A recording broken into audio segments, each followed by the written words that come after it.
A frase mais curta para explicar o E igual a mc ao quadrado seria massa é energia e energia é massa. Tá, mas vamos entender melhor. A equação diz que a energia total de um corpo em repouso, o famoso E, é igual à massa do objeto, o m, multiplicado pelo quadrado da velocidade da luz, o c ao quadrado. E quando falamos de velocidade da luz, estamos falando de cerca de 300 mil quilômetros por segundo. Algo tão grande que chega a ser difícil de ser visualizado. Então, imagina pegar esse valor, que já é enorme, e elevar ele ao quadrado. Significa multiplicar 300 mil por 300 mil. O resultado que é enorme, que praticamente garante que uma quantidade minúscula de massa pode se transformar em uma quantidade gigantesca de energia. A ideia é que a massa não é apenas o peso. Ela é, na verdade, uma forma extremamente condensada de energia.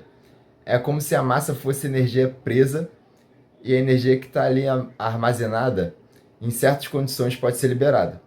Tá, por exemplo, um grão de feijão, praticamente, ele, se ele conseguir converter toda essa massa em energia, isso produzirá uma explosão equivalente a dezenas de toneladas de TNT. É algo tão grande que a nossa imaginação tem até dificuldade de acompanhar. Isso mostra que a natureza é surpreendente. Coisas que parecem pequenas e estáveis contêm uma quantidade colossal de energia interna. Bom, boa noite, Luciana.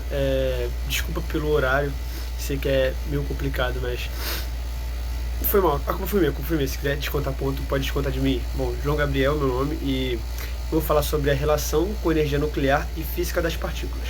Bom, a equação de Einstein explica o funcionamento da energia nuclear. No núcleo dos átomos, pequenas perdas de massa em reações nucleares resultam em enormes liberações de energia. Isso acontece em duas situações principais. A fissão, que é quando núcleos pesados como urânio se dividem, e fusão, que é quando núcleos leves como hidrogênio se juntam. A fusão é o processo que alimenta o Sol. Ele converte massa em energia constantemente. Na física de partículas, colisões em aceleradores como o LHC mostram o inverso. Usamos energia para criar massa formando partículas totalmente novas. E essa é a prova que massa e a energia são intercambiáveis. Agora que entendemos o poder dessa equação, vamos falar sobre suas consequências positivas, porque apesar de toda a complexidade, essa descoberta de Einstein permitiu avanços que transformaram o nosso mundo de formas extremamente benéficas. Um dos exemplos mais importantes é a energia nuclear. Energia nuclear, diferente de combustíveis fósseis como carvão e petróleo, a energia nuclear não libera dióxido de carbono na queima. Isso significa que ela pode gerar grandes quantidades de energia com impacto ambiental reduzido. E para países que precisam de muita energia elétrica, essa é uma alternativa poderosa. Além disso, os reatores nucleares produzem radioisótopos, que são fundamentais para a medicina. Exames de imagem como PET scan, tratamento de radioterapia contra o câncer e até esterilização de equipamentos hospitalares dependem desses materiais.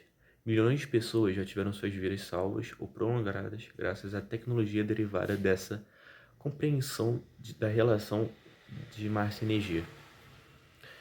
E os aceleradores de partículas também geram benefícios fora da física teórica.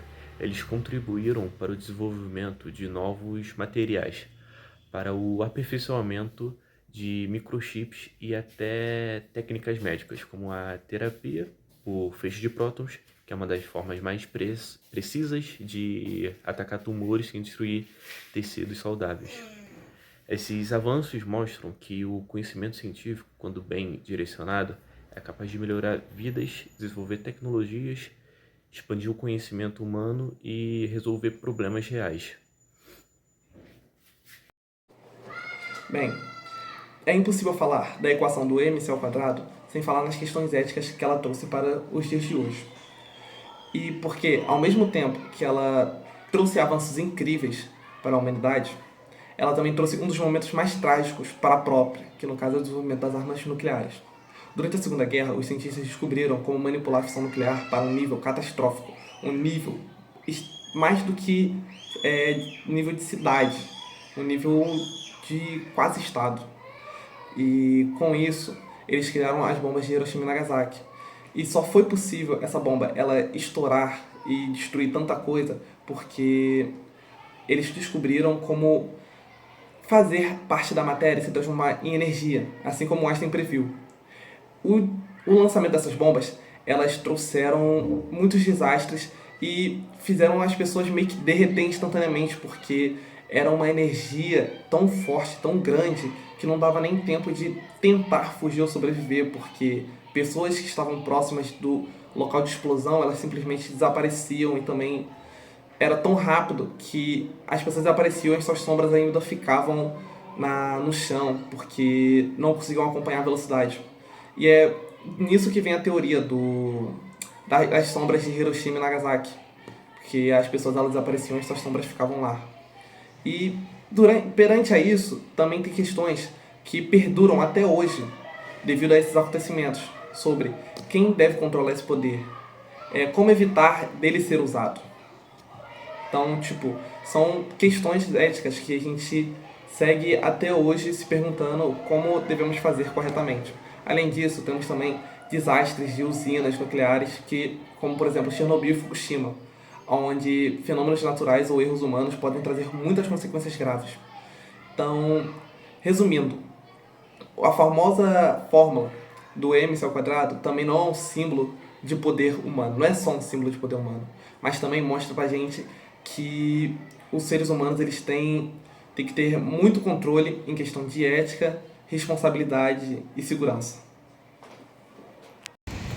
Para concluir nossa apresentação, E igual a mc² não é apenas uma fórmula, ela é uma porta para um novo entendimento do universo. Ela nos mostra que o Sol brilha, como o espaço funciona, como podemos gerar energia, curar doenças e ao mesmo tempo podemos destruir tudo em instantes. É fascinante perceber que em 3 símbolos tão simples carregam todo o significado. Elas explicam que as estrelas existem, como os átomos funcionam e até como o próprio cosmos evolui. Também nos lembra que o conhecimento e responsabilidade pode ser perigoso. Os desafios das próximas gerações, e da nossa também, é descobrir como usar esse poder para construir, proteger e evoluir, ou para repetir os erros do passado. E com isso nós concluímos a nossa apresentação. Espero que vocês tenham gostado e que tenha explicado de uma forma fácil, prática e interessante de vocês entenderem. Muito obrigada.